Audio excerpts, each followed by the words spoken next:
হেই বন্ধুরা, কেমন আছেন সবাই? আশা করছি ভালোই আছেন। আজকে আমরা যে দেশটি সম্পর্কে জানতে যাচ্ছি সেটি আমাদের প্রতিবেশী দেশ ভারতের পাশে অবস্থিত।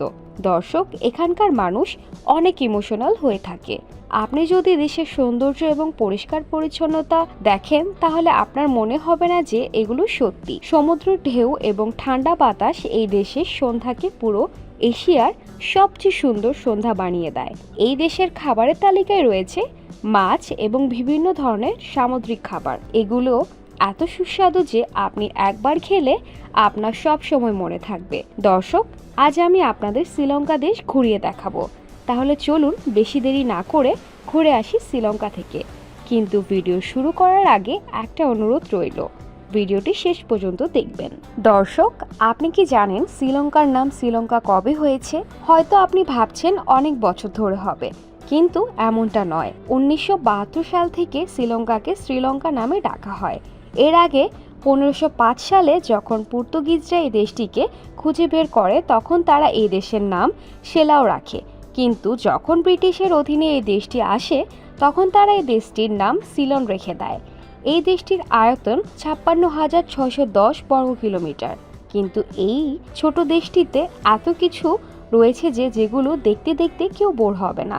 দর্শক, আমাদের দেশের মতো শ্রীলঙ্কায়ও আলাদা আলাদা ধর্মের মানুষ বসবাস করে। তার মধ্যে বৌদ্ধ ধর্মাবলম্বীর সংখ্যা সবচেয়ে বেশি। এছাড়াও রয়েছে খ্রিস্টান, মুসলিম, হিন্দু ধর্মের মানুষের বসবাস। এই দেশের মোট জনসংখ্যা প্রায় 2,10,00,000 এর মতো, যার মধ্যে 70 ভাগই বৌদ্ধ, 14 ভাগ হিন্দু, 7 ভাগ মুসলিম আর বাকি 9 ভাগ ঈসাই ধর্ম অনুশীলন করে। বেশিরভাগ মানুষ এটা জেনে থাকে যে শ্রীলঙ্কার রাজধানী কলম্বো, কিন্তু আপনাদের বলে দেই এটি ভুল উত্তর। শ্রীলঙ্কার বর্তমান রাজধানী শ্রীজয়বর্ধনপুরা। তাহলে দর্শক, এখন থেকে এটি মনে রাখবেন। শ্রীলঙ্কায় 2 ভাষায় কথা বলা হয়ে থাকে। প্রথমটি হলো সিংলি এবং দ্বিতীয়টি হলো তামিল। মাঝে মধ্যে এই 2 ভাষা বলা মানুষদের ভিতরে ঝগড়া হয়ে থাকে, কারণ এই 2 ভাষা বলা মানুষেরা দাবি করে থাকে শ্রীলঙ্কাকে এ পর্যন্ত নিয়ে আসার পেছনে তাদের অবদান রয়েছে। দর্শক, একটা সময় শ্রীলঙ্কাকে হাতিদের দেশ বলা হয়ে থাকতো। এখানে 20 শতকের দিকে হাতের সংখ্যা ছিল প্রায় 15 থেকে 20,000, কিন্তু কিছু মানুষ হাতি হত্যা করতে শুরু করে। বর্তমানে এখানে 5 থেকে 6,000 হাতি রয়েছে। দর্শক, আপনারা হয়তো ভাববেন শ্রীলঙ্কার জাতীয় খেলা হলো ক্রিকেট, কারণ তারা ক্রিকেট খেলায় অনেক ভালো, কিন্তু শ্রীলঙ্কার জাতীয় খেলা হলো ভলিবল। শ্রীলঙ্কায় পৃথিবীর একমাত্র দেশ যার প্রথম প্রধানমন্ত্রী একজন মহিলা ছিল। তার নাম ছিল শ্রী মাহমুদ ব্রান্দে মাহেকে। শ্রীলঙ্কাকে ন্যাশনাল বিউটি বলা হয়ে থাকে। এখানে আপনি সব ধরনের প্রাকৃতিক দৃশ্য দেখতে পাবেন। শ্রীলঙ্কায় আপনি অসংখ্য পরিমাণে ঝর্ণা দেখতে পাবেন, আর এই ঝর্ণার সাহায্যে শ্রীলঙ্কায় বিদ্যুৎ উৎপাদন করা হয়। প্রাকৃতিক উৎসের দিক দিয়ে শ্রীলঙ্কা অনেক ধনী দেশ। আপনি জেনে আশ্চর্য হবেন যে শ্রীলঙ্কার একটি শহর আছে যার নাম ক্যান্ডি। এই শহরে বুদ্ধের একটি মূর্তি রয়েছে, যেখানে তারা বিশ্বাস করে এখানে একটি দাঁত রয়েছে যেটি বুদ্ধের, আর মানুষটি উপাসনা করে। বলিউড অভিনেত্রী জ্যাকলিন ফার্নান্দেজ সম্পর্কে আপনি জেনেই থাকবেন যে দেখতে খুবই সুন্দরী। অনেক মানুষ মনে করে জ্যাকলিন সালমান খানের গার্লফ্রেন্ড, কিন্তু আপনাদের জানিয়ে দিই জ্যাকলিন আসলে শ্রীলঙ্কার। দর্শক, যেমন বাংলাদেশের মানুষদের জন্য ভাত প্রধান খাবার, ঠিক তেমনই শ্রীলঙ্কার মানুষদের কাছে ভাত প্রধান খাবার। জি হ্যাঁ দর্শক, এখানকার মানুষেরা 3 বেলায় ভাত খেয়ে থাকে। শ্রীলঙ্কায় আপনি অসংখ্য পরিমাণে নারকেল গাছ দেখতে পাবেন। শুধু তাই নয়, এখানকার নারিকেল পৃথিবীর অন্যান্য জায়গায় নারিকেল তুলনায় সবচেয়ে বড় হয়ে থাকে। শ্রীলঙ্কানদের একটি অভ্যাস অনেক ভালো, আর সেটি হলো তারা কখনোই মানুষের নাম জাতীয় অথবা ধর্মের সাথে মিলিয়ে নেয় না। শ্রীলঙ্কান এই দেশে ধর্ম নিয়ে কোনো বিভেদ নেই। সাউথ এশিয়ার ভিতরে শ্রীলঙ্কার মানুষ সবচেয়ে বেশি শিক্ষিত। শ্রীলঙ্কার শিক্ষার হার 92%। দর্শক, আপনারা কি কখনো গ্রামে তারির কথা শুনেছেন? এটি সামান্য নেশাযুক্ত যা ভাতের মাড় এবং ডাবের পানি মিশিয়ে বানানো হয়। হয়তো আপনি এটা সম্পর্কে জেনে থাকবেন। শ্রীলঙ্কায় এটি সবাই খেয়ে থাকে। একদিক দিয়ে এটি শ্রীলঙ্কার বিখ্যাত পানীয়, তারা এটিকে আরব নামে ডেকে থাকে। শ্রীলঙ্কায় মিউজিক অনেক জনপ্রিয় এবং তারা যে কোনো উৎসবে এই স্পেশাল মিউজিক বাজিয়ে থাকে, আর এটির নাম হলো বেলা। যদি আপনি না শুনে থাকেন তাহলে একবার শুনে দেখতে পারেন, আশা করি ভালো লাগবে। শ্রীলঙ্কায় একটি মাত্র এয়ারপোর্ট রয়েছে, যা এই দেশের সবচেয়ে বড় শহর কলম্বোতে অবস্থিত। এখান থেকে আপনার যে কোনো দেশে যেতে হবে এবং যে কোনো দেশ থেকে এখানে প্রথমে আসতে হবে।